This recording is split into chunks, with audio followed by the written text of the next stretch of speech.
All right, guys. So the Senate has now voted to override President Trump's veto on the NDAA, aka the National Defense Authorization Act. Now, this is a big deal because voting on the NDAA was the last little bit of leverage that the Democrats had and some Republicans against Mitch McConnell in order to try to force him to put a standalone bill for $2,000 stimulus checks on the Senate floor. However, Bernie Sanders, who was talking a big game to McConnell in the Senate, talking about how he was going to try to filibuster, and Chuck Schumer, who was also talking a big game, ultimately they folded under pressure. As yesterday, they allowed the vote to commence, voting yes on a motion to proceed, and then today, on New Year's Day, ultimately voting overwhelmingly in favor of overriding President Trump's veto on the NDAA, basically getting it passed.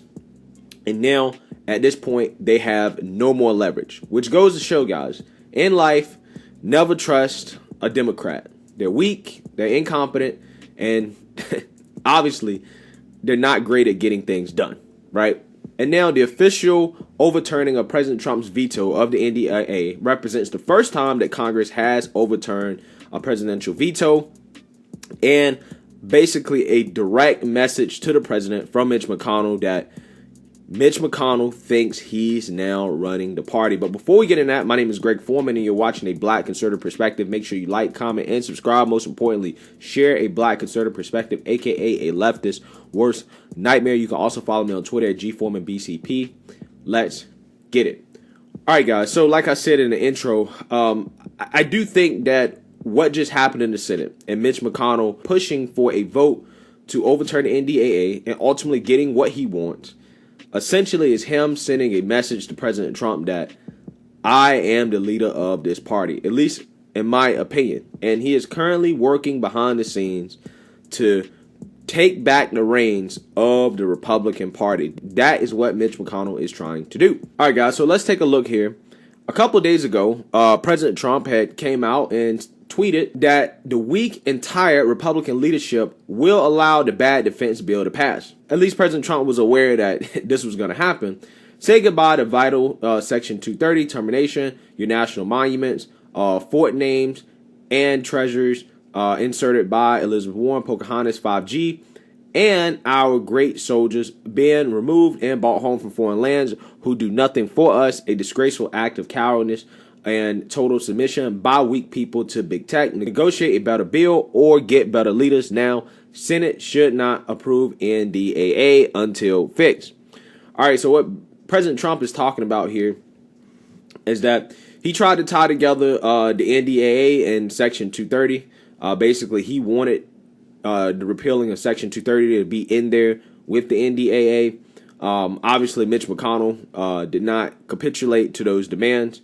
Now, also what's in the NDAA is a provision to rename a lot of the military bases and forts that were named after Confederate leaders. So there's a provision in there to do that. President Trump also tried to put a provision in there to allow the president to have more authority over pulling troops out of foreign wars. Right, so President Trump has been a big proponent of trying to end the wars and bring the troops back home. However, time and time again, each time he's tried to do it, the high-ranking generals and the military-industrial complex has basically stopped him and basically made it very difficult to actually do so. Now, there was also speculation that the NDAA also included a provision to try to get rid of the Insurrection Act. Now, that was in an amendment back in June or July. However, that did not make it into the final version of the bill. So the president still has that option if he actually wants to use it, even though he said that he does not want to use that. So Mitch McConnell passing the NDAA is basically a direct message to the president that he doesn't really care what the president wants. All right, so let's take a look at who voted yes and no, just for transparency here. There were 81 yeses and 13 noes and 6 not voting. So noes, we have Ted Cruz, Tom Cotton, Cory Booker voted no, Josh Hawley, who's, man, he's been on the right side of all these issues. Rand Paul, Elizabeth Warren, Bernie Sanders, right? So no real surprises from the nodes, in my opinion. Now you have the not voting. You have Kelly Loeffler and David Perdue. Interesting enough, not voting, and Lindsey Graham not voting as well. Now, the reason why they didn't vote, guys, is because really they didn't want to come out against the president, right? So if Loeffler and Perdue had voted yes on this, essentially that would be seen as being in direct opposition to the president at this point. So it was smart for them not to vote at all. That was a good political move by them.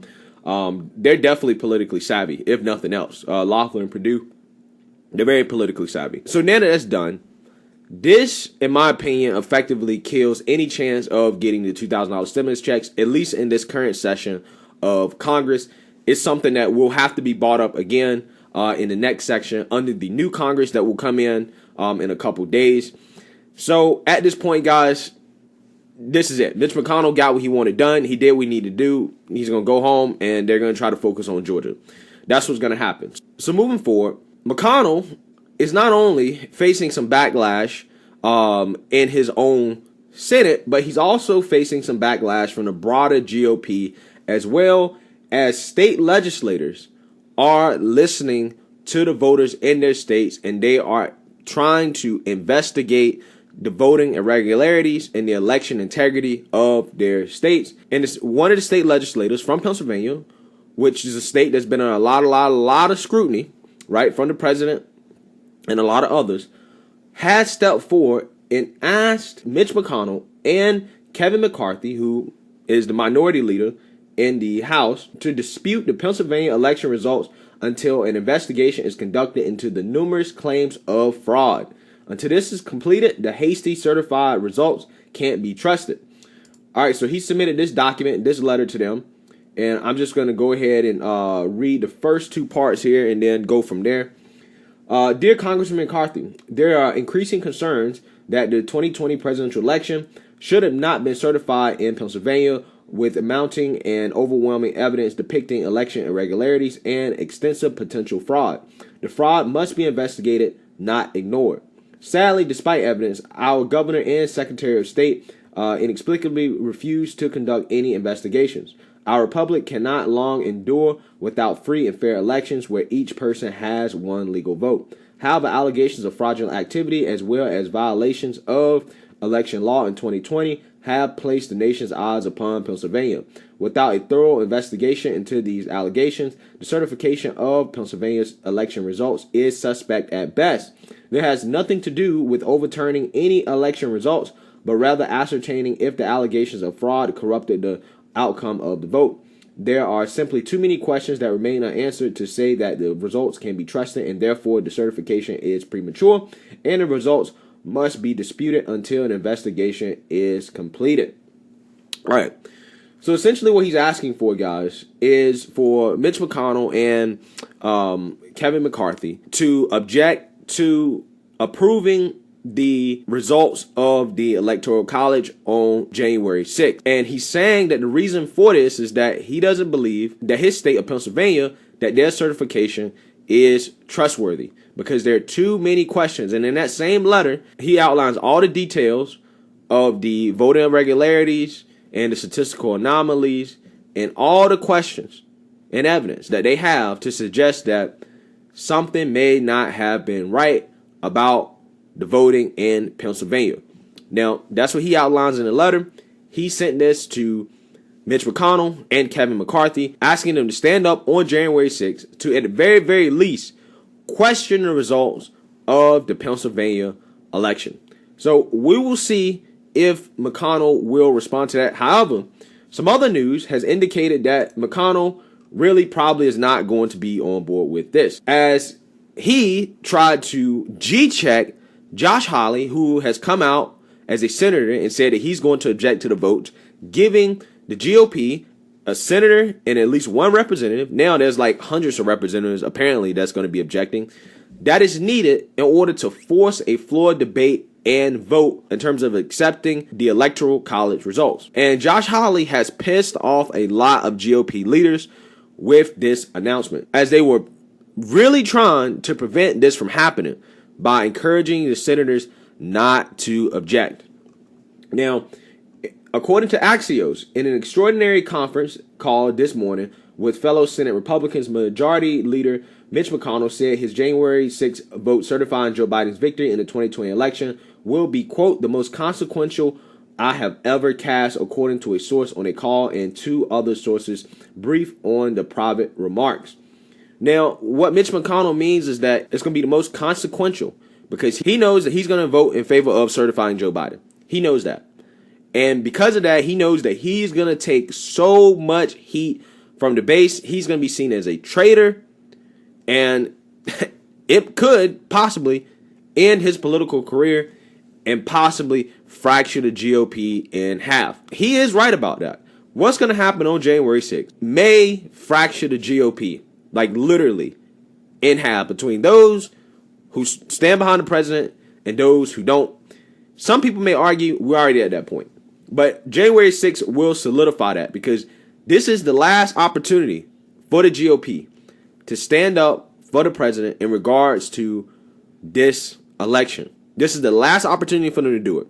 So if they don't do it on January 6th and they officially certify Joe Biden as president, or at least they don't try to fight, because you need the Democrats to get on board too. And everybody that didn't stand up for the president possibly could get primary. Their careers are in jeopardy. I mean, let's be real. So this is a big deal. The conference call came in the wake of Senator Josh Hawley defying Mitch McConnell's wishes and publicly declaring that he'll object to certifying the electoral votes in Pennsylvania and perhaps in other states as well.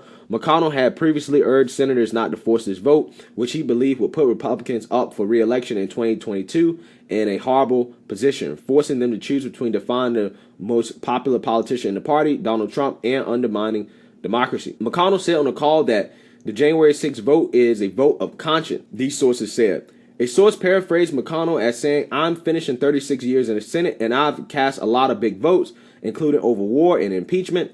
And in my view, just my view, McConnell said, this will be the most consequential I have ever cast. The context was McConnell saying we're being asked to overturn the results after a guy didn't get as many electoral votes and lost by 7 million popular votes, the source said. Sounds like Mitch McConnell talking big smack against President Trump.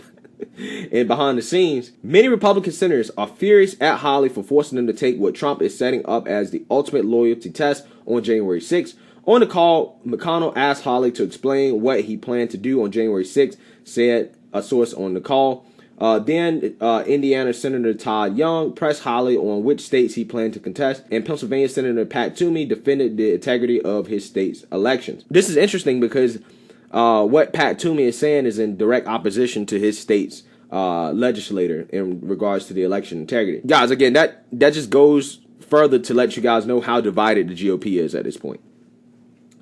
There was just one problem. They were met with silence. Hawley hadn't dialed into the conference call, a fact first reported by Politico. All right, so as you guys see there, Mitch McConnell and a bunch of high-ranking Senate Republicans tried to G-check Josh Hawley on a conference call, but Josh Hawley did not dial into the call. He basically said, I don't need to be there. Because the next day in the Senate, he released his letter and his explanation explaining why he's doing it and also doubling down on him objecting to the Electoral College certification. Okay? So Mitch McConnell is trying to send a direct message, right, behind the scenes.